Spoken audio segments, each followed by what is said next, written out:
आजकल विवेकानंद को लेकर पूरे देश भर में एक अजीबोगरीब माहौल है। ऐसा लगता है कि विवेकानंद के विचार से देश के कुछ लोगों को दुश्मनी है, प्रचारित इस रूप में किया जाता है मानो कि विवेकानंद को लोग पसंद नहीं करते, लेकिन जो लोग प्रचारित करते हैं वह कट्टरपंथी ढंग से उनका प्रचार कर रहे हैं। उनका सिर पर बंधा हुआ भगवा कपड़ा, ड्रेस, इसको लेकर ऐसा लगता है जैसे कि वह कोई कट्टरपंथी हो, हिंदू कट्टरवादी हो। इस तरह की स्थिति क्रिएट की हुई है देश में। अभी हाल में एक विवाद चला और यह कहा गया कि जेएनयू का नाम बदलकर, मतलब जवाहरलाल नेहरू विश्वविद्यालय से नाम बदलकर विवेकानंद विश्वविद्यालय कर दिया जाए। यहां तक यह कहा गया कि जेएनयू वाले विवेकानंद की मूर्ति नहीं लगाने दे रहे।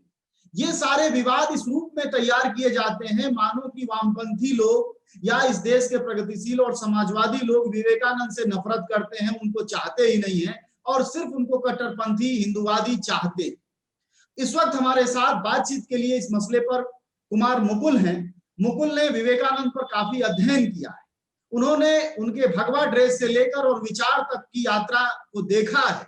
हम उनसे जानेंगे कि असल में विवेकानंद किसके वारिस हैं, क्या वह कट्टरपंथियों के वारिस हैं या इस देश के संभाव की राजनीति और विचार के वारिस हैं। मुकुल जी, आपका स्वागत है। सबसे पहले हमें आप ये बताइए कि क्या उनका जो ड्रेस है विवेकानंद का भगवा ऊपर से नीचे तक, क्या वैसा विचार भी जैसा आजकल भगवाधारी चल रहे हैं, जैसे आजकल के भगवाधारी हमारे योगी आदित्यनाथ हैं या इस तरह के दूसरे लोग हैं, ऐसा है क्या? नहीं, पहले तो स्वागत है जनज्वार का और अजय जी आपका। विवेकानंद को लेकर जो चीजें आजकल सामने हैं, सच में वो उससे बहुत अलग है। भगवा हुआ तो दूर, मतलब वो हिंदू धर्म की उतनी ज्यादा आलोचना किसी संत ने तो नहीं की है। अच्छा, ऐसा है। सामान्यतः लोग हिंदू मुसलमान को लेकर के भगवा की चर्चा करते हैं। तो यहाँ पर हम भारत में विवेकानंद नाम से जो उनकी पुस्तक है, उससे क्यों वे मुसलमान हो गए, इस पर विवेकानंद की जो टिप्पणी है वो हम पढ़कर सुना रहे हैं आपको। इससे ये अंदाजा लग जाएगा कि मुस्लिम धर्म को लेकर के उनके प्रति उनकी राय क्या थी। भारत में 1/5 जनता मुसलमान हो गई, जैसे कि इससे पहले 2/3 मनुष्य बौद्ध हो गए थे। 10 लाख से भी ज्यादा मनुष्य ईसाई हो गए। यह किसका दोष है? हमारे इतिहासकारों में किसी का सदा स्मरण रखने योग्य भाषा में आक्षेप यह है कि जब जीवन के सदा प्रवाहशील झरने में पानी बह रहा है तो ये अभागे कंगाल प्यास के मारे गला सुखाकर क्यों मरे? जिन लोगों ने अपना धर्म छोड़ दिया उन लोगों के लिए हमने क्या किया? वे सवाल करते हुए कहते हैं कि क्यों वे मुसलमान हो गए। हम अपना धर्म छोड़ देने वालों के लिए रोते हैं, परंतु उनके लिए क्या हमने पहले भी कोई पेशबंदी की थी? जड़वाद, इस्लाम, ईसाई या संसार का कोई भी वाद कदापि सफल नहीं हो सकता था यदि तुम स्वयं उसका प्रवेश द्वार न खोल देते। तो प्रवेश 6-7 सदियों तक के लगातार पतन पर विचार करो। आप इसे समझ सकते हैं कि विवेकानंद किस तरह से धर्म को देख रहे थे। जैसे मुकुल जी, वे तो ईश्वर को किसी धर्म के खांचे में वो नहीं बांट कर देखते। जैसे प्रवेश द्वार जो कहते हैं विवेकानंद, वो आखिर में क्या है? वह क्या है प्रवेश द्वार? प्रवेश द्वार दलित जो जमात थी हिंदुओं की, उसको कहीं कुछ सूझता नहीं था, उसके लिए कोई कहीं अवसर नहीं था। तो प्रवेश द्वार ये लोग अपने यहाँ बिना किसी बंटवारे के उनको जो जगह देते थे, और कई जगह वो चर्चा भी करते हैं किताबों में कि जिसका छुआ तुम नहीं खाते हो उसको एक क्रिश्चियन ले जाकर अपने यहाँ बिठा करके, और उसके बाद वही आदमी तुम्हारे यहाँ स्वीकार्य हो जाता है। जबकि उसके पहले तक तुमको स्वीकार्य नहीं है, क्रिश्चियन होने के बाद स्वीकार्य है। हाँ, क्रिश्चियन के साथ तुम बहुत खुल करके बैठ कर खाते पीते हो, लेकिन जब तक वो दलित है तो ये सब चीजों की चर्चा करते हैं। और इतनी ज्यादा आलोचना तो किसी ने नहीं की है। विवेकानंद को किसी ने लोगों ने ठीक से पढ़ा नहीं है। वो एक भाषण उनका जो अमेरिका में है उसमें भी कोई ऐसी बात नहीं है जिसमें हिंदू धर्म की कट्टरता झलकती हो। उसके अलावा तो उन्होंने उदाहरण दे दे करके आलोचना की है।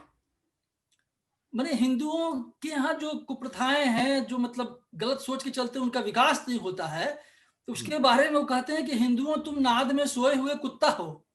जी। समझ रहे हैं ना, मतलब गांव में जो अगर गाय गाय जिसमें खाना खाती है, गाय भैंस के खाने के लिए जो नाद है उसमें जाके कुत्ता सो जाता है, तो कहता है कि तुम गाय माने के नाद में सोए हुए कुत्ते हो, तुम न खाते हो न खाने देते हो। मतलब गाय जाएगी तो भूखोगे, या खुद भी तुम्हारे खाने का योग्य नहीं है वो। ठीक है। समझ लीजिए कितनी कटु आलोचना करते हैं। जी।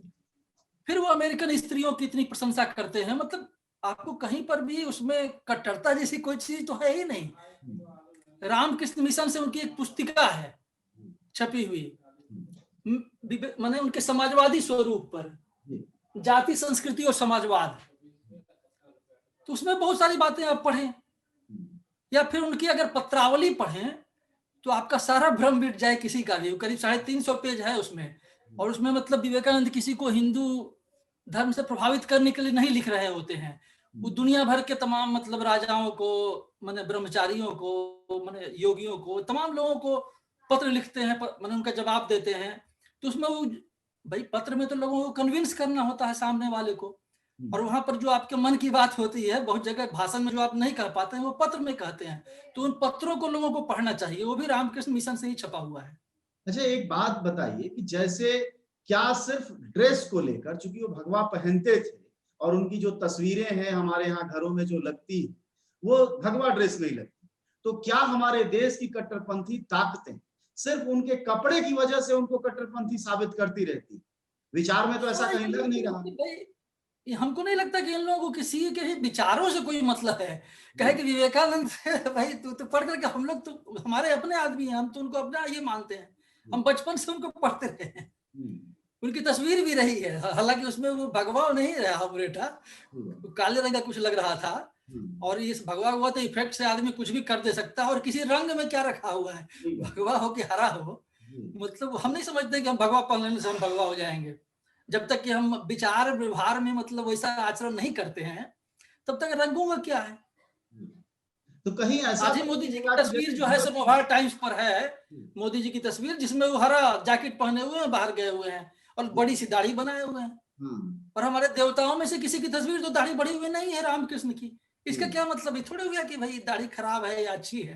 अच्छा, एक बात बताइए कि जैसे होता क्या है कि भगत सिंह जब तक कि टोपी में थे और बगल में पिस्टल था, तब भी विचार शून्य लोग, कट्टरपंथी अपने तरह के भगत सिंह को अपना आदर्श मानते थे।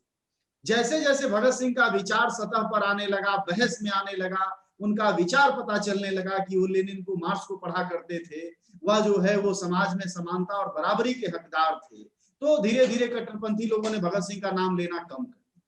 कहीं ऐसा भी तो विवेकानंद के साथ तो भविष्य में नहीं होगा कि वो लोग भाग खड़े हों विवेकानंद की मूर्ति छोड़कर?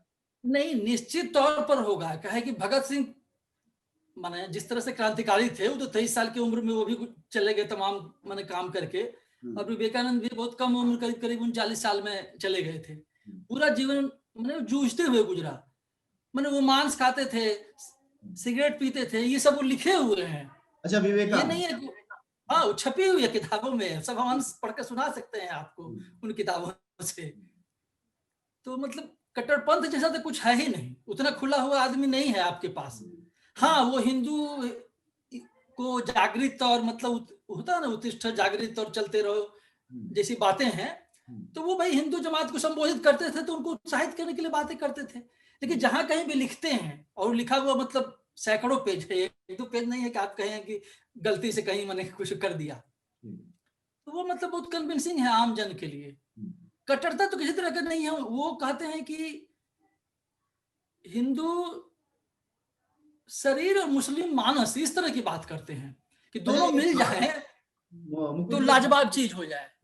एक बात देखिए कि विवेकानंद की, चूंकि आप पढ़ते रहे, अध्ययन करते रहे, तो एक बात और बताएं कि आखिर देश में यह किस प्रक्रिया में हुआ कि वामपंथियों की आलोचना के पात्र बनते गए विवेकानंद, और दक्षिणपंथी जिसको कट्टरपंथी कहते हैं या हिंदू कट्टरपंथी कहते हैं, उनके नजदीक जाते गए विवेकानंद। यह विचार की उनकी किस इसमें मतलब मैंने वाम धारा में भी तो कुछ तो इस तरह के आग्रह रहे जिसे चलते विवेकानंद को नहीं पढ़ा गया। क्योंकि भाई मैंने जो हमने पढ़ा मुसलमानों के बारे में उनकी राय, या और कुछ चीज कहें तो हम मैंने सुना दे सकते हैं आपको, उनकी पंक्तियां बहुत सारी। उसको पढ़ के कोई भी मैंने बहस हो ही नहीं सकती। हमको लगता है उन पर लिखे जाने की जरूरत है। एक किताब तो उनकी इन विचारों पर ही बहुत आसानी से अच्छी किताब हो सकती है। जैसे लोहिया पर भी एक हमारी राय अच्छी नहीं थी जब तक हम उनको पूरा पढ़े नहीं, लेकिन जब लोहिया रचनावली पढ़े तो हमको लगा कि भाई ये उन लोगों के काम की नहीं है किसी तरह से। तो आपके कहने का ये मतलब कि विवेकानंद को चूंकि पढ़ा नहीं गया, विवेकानंद के प्रचार को प्रसारित नहीं किया गया, सिर्फ कपड़ा ही प्रचार का माध्यम बना और उसी का एक फोटो, माने हर जगह फोटो टांगते हैं लोग। उनका विचार तो हम नहीं देखे हैं कि किसी ने ये किया है, जबकि हमने मतलब बहुत पहले राहुल और विवेकानंद के विचारों की समानता पर लेख कई बार छपा हुआ है। तो इस तरह की चीजें तो बहुत कम है जो तुलनात्मक अध्ययन या उनके मतलब पत्रावली की बात कह रहे हैं, जो कि राहुल संकीर्तन बहुत ही रेडिकल विचार के थे। मतलब कविताओं में भी भाई विवेकानंद का अनुवाद निराला ने किया है। निराला कोई मतलब इन लोगों के ये में तो आते नहीं है भाई, कोई कट्टर ये में नहीं आते हैं, बहुत उदार ये में आते हैं। विवेकानंद माने ईश्वर को चेतना के रूप में देखते हैं, और वेदों में भी ईश्वर जो है सो चेतना है, ब्रह्म स्वरूप है, वो मूर्ति नहीं है।